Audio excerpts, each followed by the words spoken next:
In this video, I'm going to show you how you can easily hide Instagram chats without deleting them. Be sure to watch the video to the very end so you don't make any mistakes. Let's get started, guys, and first off we need to open up Instagram app. Once it is done, just tap right here to go to chats. Then search for a chat you would like to hide. Then get into it. Tap right here, add chat's name at the very top. Then you will be taken to that page where you need to tap add privacy and safety.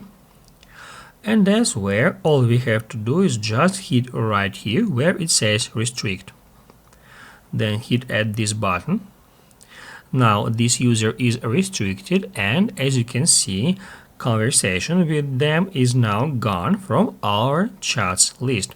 It is actually now hidden.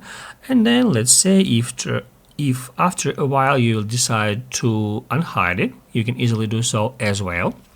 To do that, we need to go to search first. Then just search for a user by their Instagram username. Here it is.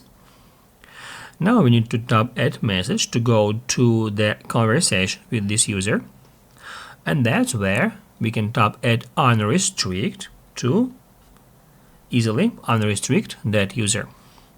Now, if we go back to our conversations list, we can easily find the conversation with this user here. If this video was helpful for you, don't forget to hit the like button.